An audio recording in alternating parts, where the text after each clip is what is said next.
This is Next Radio 2016 with Broadcast Bionics. Innovative solutions for creative people.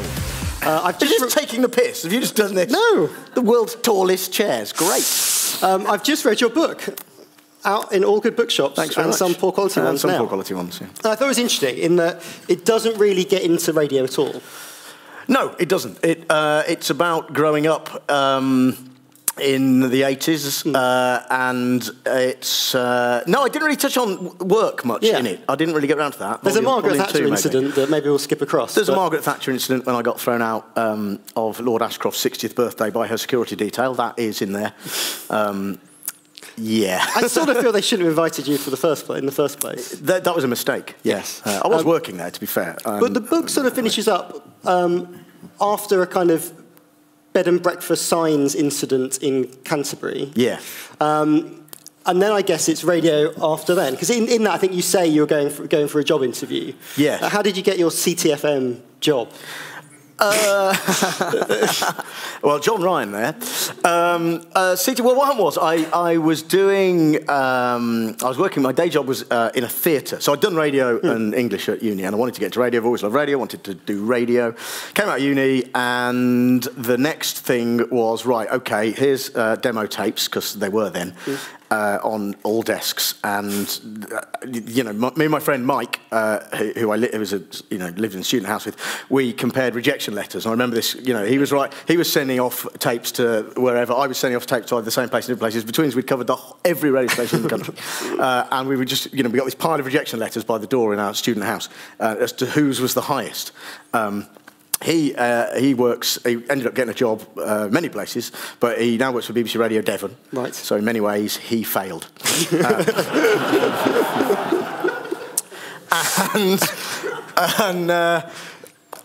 what was on that demo tape? Well, I don't know. It's just crap bits of student radio. Okay. I can't really remember specifically. I remember getting a letter back from Richard Park. Right.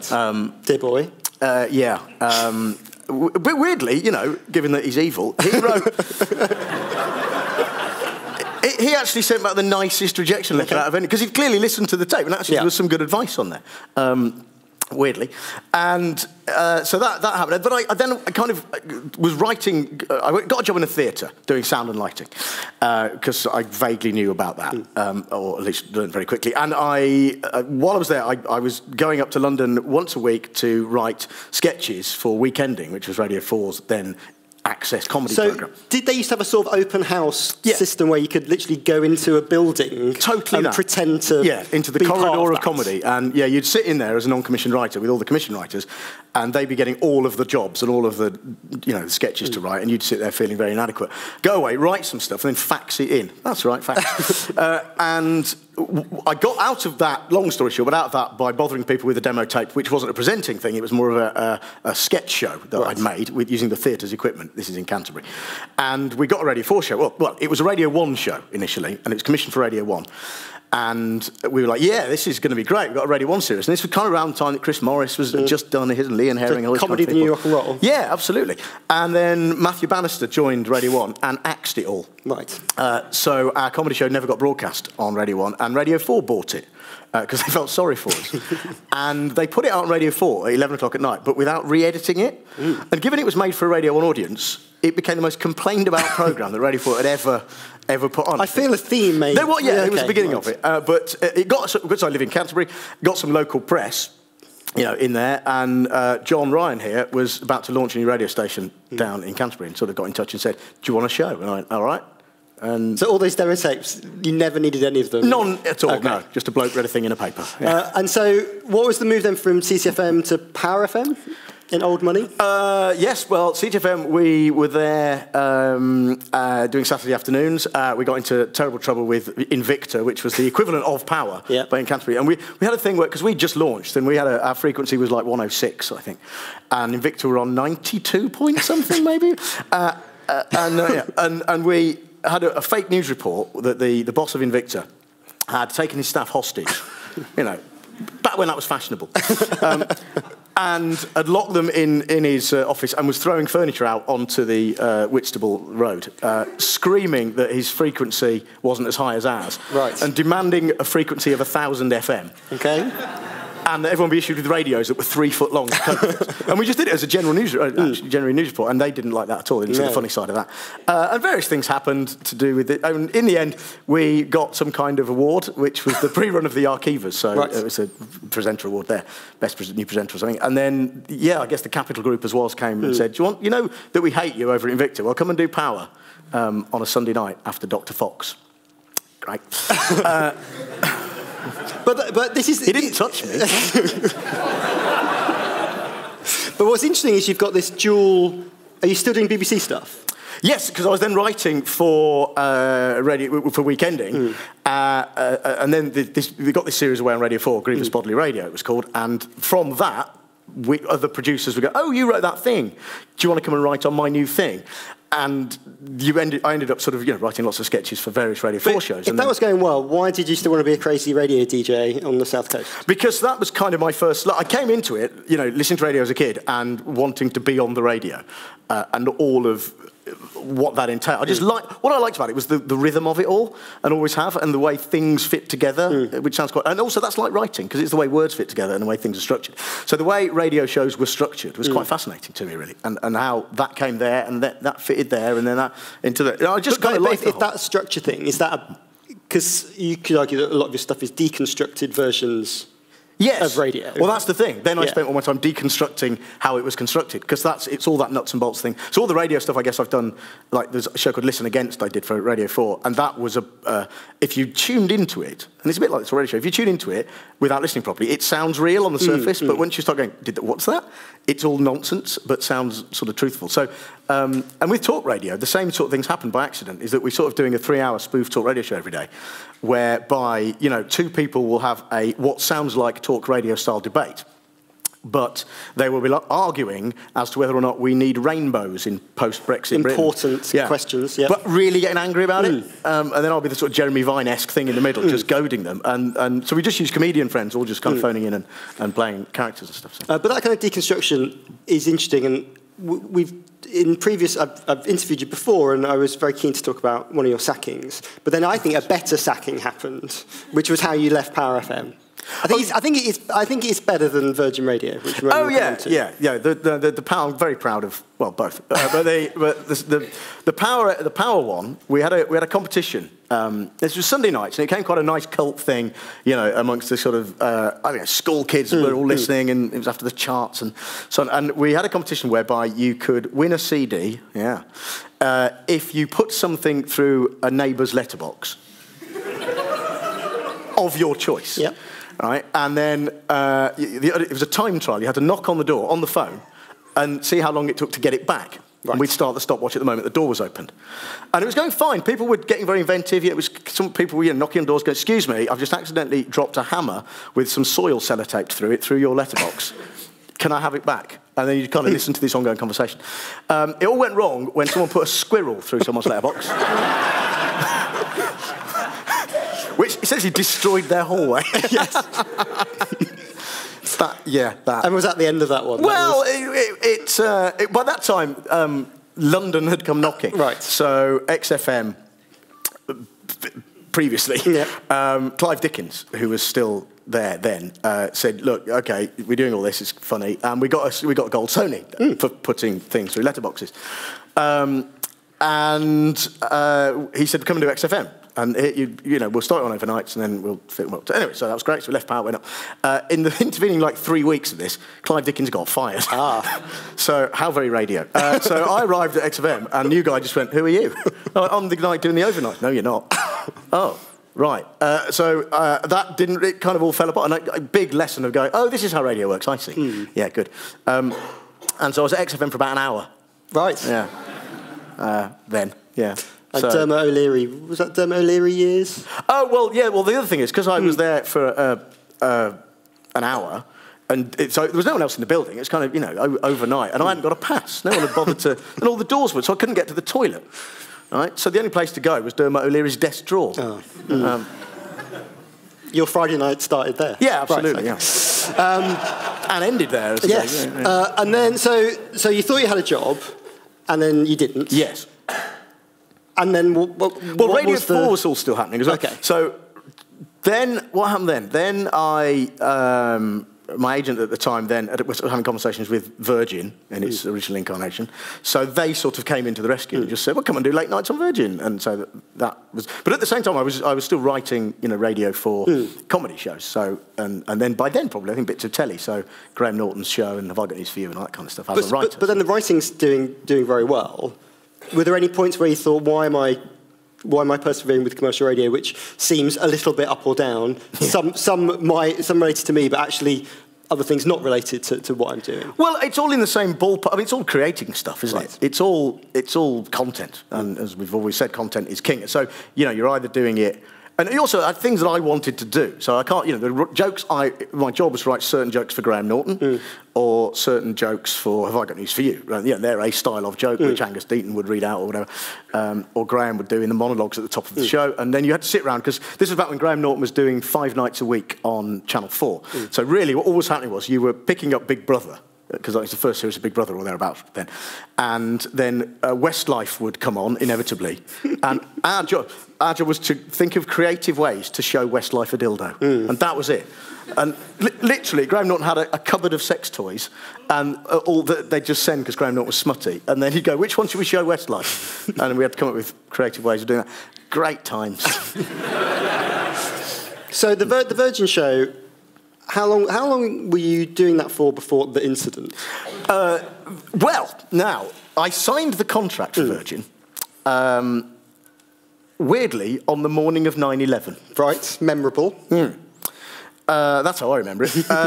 And I was due to start a week later, on the Friday, and they postponed it for a week, because, the world had gone mad. So, and it was 6 months, door to door, if you like, but the incident happened like 3 months in. Okay. But because, obviously, it took time for anyone to investigate it, Ofcom, etc., and I've spoken about this before, so forgive me if I'm going over old ground, but the boss was very much, when it happened, going, this is the funniest thing ever, brilliant, we do this every week, it's great. And then it all went terribly wrong with a big fine. Yeah, so the feature, if you don't know, was swearing under 12's hangman. Yes. Which... the conceit of the feature is obviously the audience know what the word is that the child is guessing. The child is just keep going with letters as they're unsure of what it was. Yes, and yeah. Well, I'm not proud of it. But it was, I think it's still a record. I think it's still the biggest fine. Well, when I read the book, what was interesting, I didn't know this, and I'm quite an anorak at these things. So it was biggest ever fine, 150 grand. Yes. For Virgin Radio. But then they chopped it in half if Virgin sacked you. That's right. Again, another big lesson of how radio works. Yeah. So the boss... Your head is worth 75 The boss whose grand. idea this... who said, this is the funniest thing ever, carry on doing it, this is great, ha, ha, ha, ha, suddenly went, shit, Maverick DJ, we didn't know he was doing this. Yes. And you just go, oh, right, that's how... I see, yes. And so after that, so again, we've still got the BBC end going. That's a big issue, the Virgin issue. Yes. Did you think, I'm pretty much done there, or do you think actually it's going to come back? It was quite weird. Because I didn't know I can't even grasp the consequences of it. It was still a bit sort of, oh, okay, so I've been suspended for doing that game that they liked me to do. Okay, fine. And then the day it was in the paper, my mum phoned me because I hadn't told her and said, I've just read about you in the Independent. Oh, okay, fine. And I was at the BBC doing writing on something, and I got in a lift.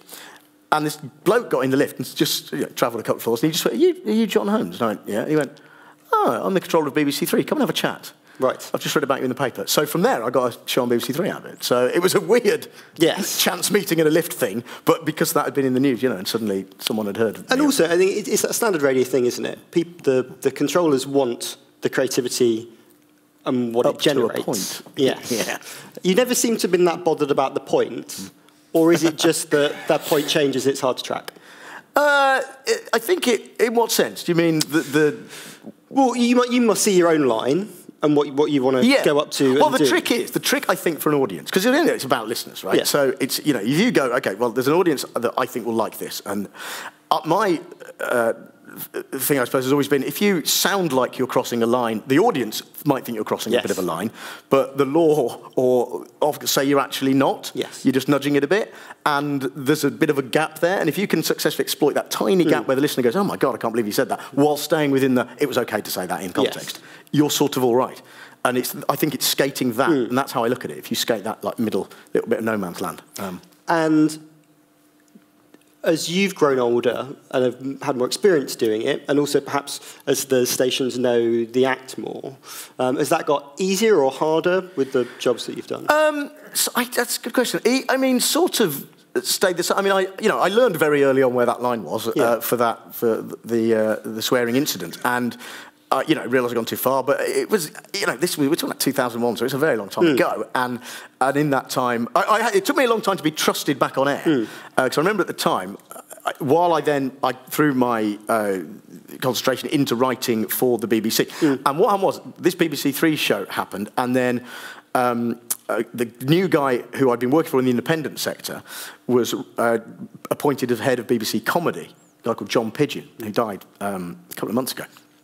And he allowed me to leave my day job by giving me a job as a BBC in-house comedy writer. And my brief there was to develop shows for the BBC. So that's where Dead Ringers came from, The Now Show, which I still do. And all around that time, so this was like 99, 2000-ish, that all this was kind of going on. And he championed me at the BBC, because I know that the then commissioning editor of Radio 4 went, oh my God, the sweary hangman fine guy works for us. Is this what the BBC need to be seen to be doing? And he had my back on that, and he said, of course, it's completely unrelated to what happens here. And it just started all dovetailing into, just as I say, content really. Well, there's always been a music radio stream through a lot of this, but music radio with speech content, and that was obviously at XFM as well. But there was a stint at LBC, and now obviously what you're doing at Talk Radio. Do you see that as being different at all to what you've done in the past, or is it just not playing some guitar bands? No, my approach is exactly the same. I think it's just the radio, and whether you're doing it in the gaps where the music isn't, or whether you're doing it for a bit longer in the gaps where the adverts for Selco, where the trade go, aren't, then it's just filling that with engaging, hopefully, entertaining stuff. And it's just that with talk radio, there's a lot more work, because you are constructing conceits and things that aren't 2 minutes long, or if Richard Park wants to do it, 5 seconds long. so you've got to have. You've always got to know where you were going, and as a writer, you've written this stuff, and then the trick is to make it sound like you haven't, in a way.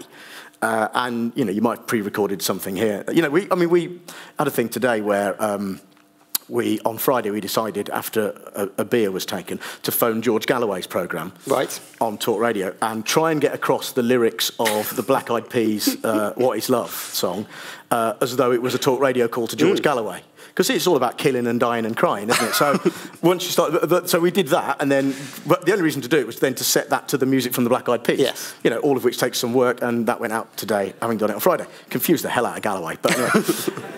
Where is the love? Where is the love, Galloway? Is exactly under his hat. So it's about coming up with ideas all the time. Now, whether that's music radio or speech radio, I don't think it makes much of a difference, to be honest. And your show isn't a news show, particularly on Talk, but obviously when there are news issues, you take them. So I guess we're talking New York bombings today. So again, that's a challenge. And it's what's interesting about it, and I like a challenge, which is why I took the Talk Radio gig, really, because I thought, well, OK, 3 hours of speech radio. A, I don't have to get up at 3 o'clock in the morning anymore, and B, that's a really interesting arena. It's a news station without an audience anyway. You've got to build one from scratch. No one knows who they are or where they are. So there's that very interesting to me. And there was a bit of a blank canvas going, do what you do, but in the format of this. And you go, okay, right. Because obviously, coming from Now Show, Radio 4, topical, satirical stuff, you can do that more on a talk station than you can on a music station, I suppose. And what was your question? How's doing real hard news? Oh, yeah. Bombings is interesting. Yeah, interesting. Today, now, fortunately for us, no one actually died, which would change the game. Because, it's a bit of a fine line of what you did. So we invented this conceit today because no one had claimed responsibility for the New York bombing, and they'd used pressure cookers. The conceit was that it was a radicalised group of Bake Off fans.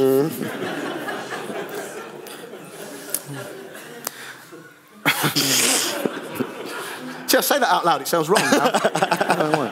But of course, you're constantly then going, what if the news changes while we're on air? Yes. And you've got to have a way of dealing with that. Because if we're going, oh, look, radicalised Bake Off fans are trying to get it back on BBC by having kitchen implements, then you've got to know where you're going next because you might have to drop that really quickly for obvious reasons. But genuinely, I'm interested, as I think listeners are, because all we're hearing is homemade bomb this, homemade bomb that every weekend, and you hear this a lot. But actually, how does that work? How do you? I don't want a recipe, but how does it? How does a mobile phone set a bomb? I don't know. So I got a guy on today who works for an independent commercial bomb disposal company who works alongside the military disposing of bombs in Afghanistan and here if it's terrorists. And he was fascinating because it was a case of going, right, all right, we've heard all this. How does it work? How do you make a bomb out of a pressure cooker without giving us, And he was really good on it, of course he would, because he's going, well, okay, the reason is this, and that's how you do it. And I'm going, yeah, but how does a mobile phone do that? Because it sounds like when you're on the news, anyone can make a homemade bomb, doesn't it? It's like, oh yeah, you've got an agenda, go out and... kids can do it. And these go, no, it's not like that at all. What it is you've got to have a really deep knowledge of electronics because you've got to convert that phone to talk to a pressure cooker. And that's quite hard, and all of this stuff. But he was really good on it, and it wasn't, we got into it in a light-hearted way, but it became actually a really interesting chat. And I like that line, now on Tour Radio, because you can kind of do that. That still sounds like it's playing with structure and doing the thing that you've always thought about. It's not, no one else was going to be asking that of this guy, I think, today. So brilliant. Jon Holmes, everyone. Oh. Thank you. That's right. This is Next Radio 2016 with Broadcast Bionics. Innovative solutions for creative people.